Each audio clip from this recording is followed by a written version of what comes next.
ఈ పెద్ద సినిమా అనేది ప్రతి ఒక్కడి కోసం కాదు భయ్య. ఇదొక రకమైన సినిమా. ఇది ఎట్లా ఉంటదని చెప్పేసి అంటే, నీకు కొంచెము మనసు ఉండాలన్నమాట. మనసు ఉండాలి. అంటే ఒక కరిగిపోయే మనసు అనేది ఉంటే ఇది నీకు కలకాలం నిలిచిపోయే సినిమాలా కనిపిస్తూ ఉంటుంది. నిజంగా కన్నీళ్లు పెట్టించాడు. ఓపెన్గా చెప్పాలని చెప్పేసి అంటే, మనకి కాగితాలు చల్లడానికి పోతాం మనం స్టార్ హీరో ఫ్యాన్స్లు ప్రీమియర్ షోలకు పోతే. కానీ కన్నీళ్లు పెట్టించి ఏందయ్యా బాబు అని చెప్పేసి అనిపించింది. ఈ సినిమా విషయంలో ఖచ్చితంగా అభిమానించాల్సింది, అభినందించాల్సింది ఎవరిని చెప్పేసి అంటే ఖచ్చితంగా రామ్ చరణ్. ఎందుకంటే ఎన్టీఆర్ ఈ పెద్ద సినిమాని ఖచ్చితంగా రిజెక్ట్ చేసే ఉంటాడు, కథ వేరేదని చెప్పేసి బుచ్చిబాబు చెప్పినా కానీ అది అబద్ధం.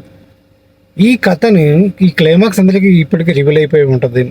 అది తెలిసి కూడా దాన్ని యాక్సెప్ట్ చేసి ఇది ఎంత పెద్ద స్థాయి విజయం సాధిస్తుంది అనే దాన్ని బట్టి, ప్రేక్షకులు దీన్ని ఎక్కడికి తీసుకెళ్తారనే దాన్ని బట్టి తెలుగు సినిమాలో కథల యొక్క నాణ్యత పెరుగుతుంది.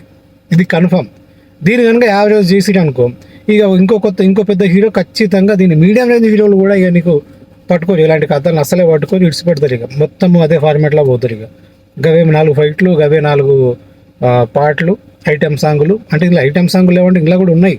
కాకపోతే ఇంకా మన రెగ్యులర్ సినిమా గోయర్స్ని సాటిస్ఫై చేయాలని చెప్పేసి అంటే ఖచ్చితంగా అవి కావాలని చెప్పేసి పెట్టాడు. సినిమాలో పాజిటివ్ల విషయానికి వస్తే ఖచ్చితంగా రామ్ చరణ్ ఈ కథ ప్లస్ ఇదే కథ మైనస్. ఎందుకంటే ఇది అందరికీ ఒకేలా నచ్చే సినిమా కాదు.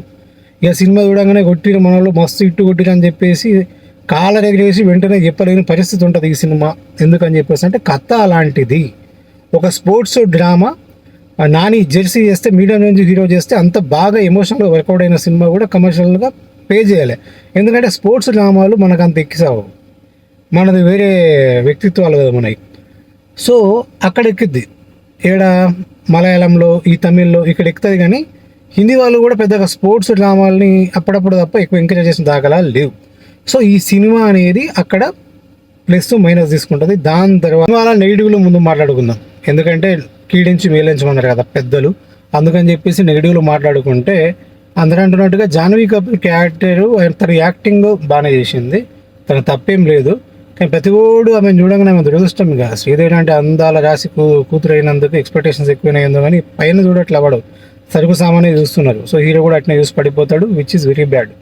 ఈ హీరో క్యారెక్టర్ అట్లా చూపించి మళ్ళీ విలన్స్ కూడా అదే తప్పేసి అని చెప్పేసి వాళ్ళని శిక్షించి తన దృష్టిలో గొప్పగా అయిపోయి తన అనుమతి లేకుండా ముద్దులు పెట్టి ఇది అంతా కూడా ఇది ఖచ్చితంగా డైరెక్టర్ నిందించాలి. ఇది కొంచెం పుష్ప ఇన్స్పిరేషన్తో తీసుకున్నట్టు అనిపించింది. అక్కడ కూడా మనోడు వేషలాగా ట్రీట్ చేస్తూ ఉంటాడు కదా. మరి ఇదేమో రోగమో. సుకుమార్ అంటే నాకు పెద్ద ఇష్టము, కానీ ఆడవాళ్ళని మరీ ఎక్కువ డిగ్రేడ్ చేస్తూ ఉంటాడు. అది నాకు నచ్చదు. తర్వాత నువ్వు ఎంత లేపినా పుష్ప 2లలో మిగతా ఈ సినిమాలో సెకండ్ హాఫ్లో లేపే ప్రయత్నం జరిగింది ఖచ్చితంగా. హీరోయిన్ క్యారెక్టర్ మంచి ఉన్నత విలువలు కానీ ఫస్ట్ ఇంప్రెషన్ వరస్ట్ ఇంప్రెషన్ ఉంది కాబట్టి మనం ఏం చేయలేం. సో అదొకటి బొక్క. ఇంకోటి ఏంటంటే ఏ రహమాన్ మ్యూజిక్ బిగినింగ్లో అంత ఎక్కలే, తర్వాత కొత్తగా ట్రై చేశాడు, బాగా అనిపించింది. ఇంకోటి ఏ రహమాన్ పాటలు ఇంత పెద్ద హిట్ కదా, ఇవి డిఎస్పి పాటల్లాగా తమన్ పాటల్లాగా అందరికీ అర్థమవు. ఎందుకంటే ఐటమ్ సాంగ్ ఉంది. ఐటమ్ సాంగ్లో లిరిక్స్ మొత్తం అర్థమైన వాడికి ఆస్కార్ పడివచ్చు. అలా ఉంటాయి నా పాటలు. అదేదో బీట్ ఓరియంటెడ్గా సాగిపోతూ ఉంటాయి. లిరిక్స్ ఏమో చాలా బాగా రాయించుకున్నాడు బుచ్చిబాబు. కానీ అది అర్థం కావాలి కదా, మాలాంటి పామర జనాలకు అర్థం కావాలి కదా, చాలామందికి అర్థం కావు. అదొకటి ప్లస్, అదొకటి మైనస్. ఇంకా సెకండ్ హాఫ్లో కొన్ని వచ్చే సీన్స్ లాస్ట్లో చాలా ఎమోషనల్గా ఉంటుంది. సినిమా కనెక్ట్ అవుతుంది, ఖచ్చితంగా కనెక్ట్ అవుతుంది. అసలు రామ్ చరణ్ని చాలా బాగా ఓన్ చేసుకుంటాం ఈ సినిమా తర్వాత. మనము పెద్ద ఫ్యాన్ అయిపోతాం. రంగస్థలంలో లాగా డైలాగ్ డెలివరీ కొంచెం అక్కడ రంగస్థలాన్ని ఫాలో అవ్వకుండా ఉండుంటే ఇది చాలా కొత్తగా కనిపించేది జనాలకి. అసలు ఫోటోగ్రఫీ పరంగా కానీ రామ్ చరణ్ హావభావాల పరంగా కానీ బాగా ప్లే చేస్తాడు. జగపతి బాబు యాక్టింగ్ కూడా చాలా బాగుంటుంది. అంటే నిజంగా ఉన్న టైం తక్కువైనా సరే మనకు ఫీల్ వస్తుంది. ఖచ్చితంగా ఈ సినిమాని ఎక్కువ ఓన్ చేసుకున్నది వీళ్ళిద్దరే, జగపతి బాబు అండ్ మన హీరో రామ్ చరణ్. వీళ్ళిద్దరు ఓన్ చేసుకొని సినిమాని నిలబెట్టారు. ఈ బుచ్చిబాబు స్థాయి తెలివితేటల గురించి మనకు తెలిసిందే కదా. చెప్పాలని చెప్పేసి అంటే రామ్ చరణ్ కరెక్ట్గా వాడుకోలేదు అని అనిపిస్తుంది. సో సినిమాలో నాకు ఫస్ట్ హాఫ్ పెద్దగా నచ్చలేదు. ఇంటర్మిషన్ బ్లాక్ అంతా కూడా అది బాగానే ఉంటుంది. కానీ ఇంకా ఆ కటౌట్కి ఇంకా న్యాయం చేయొచ్చేమో. సలార్ రేంజ్ ఎలివేషన్స్ మనము ఎక్స్పెక్ట్ చేస్తూ ఉంటాము, అదొకటి మిస్ అయింది. ఇక సెకండ్ హాఫ్లో సినిమా అనేది పుంజుకుంది. నాకైతే సెకండ్ హాఫే నచ్చింది.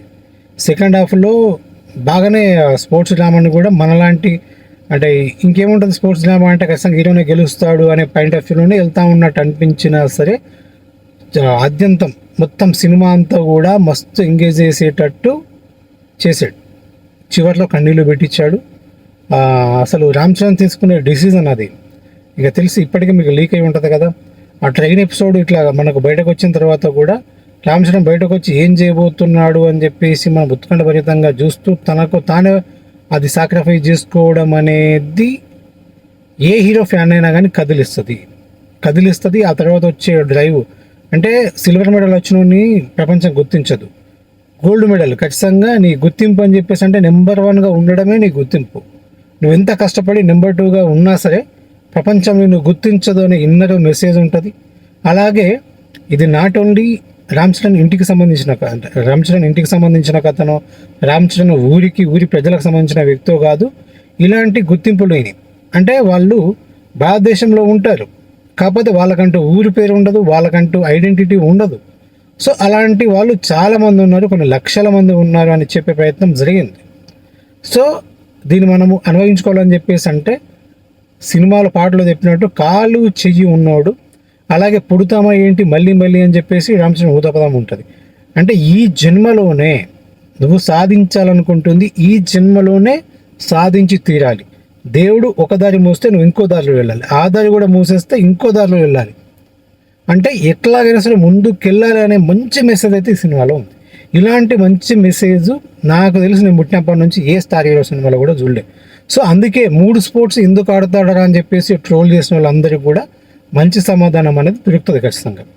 ఎందుకు క్రికెట్ నుంచి కుస్తీ నుంచి రన్నింగ్కి వస్తాడని చెప్పేసి కరెక్ట్గా ఆర్కుంటుంది. అది ఆ చేంజ్ ఓవర్ అనేది అందరూ అప్రిషియేట్ చేసేలాగా ఉంటుంది.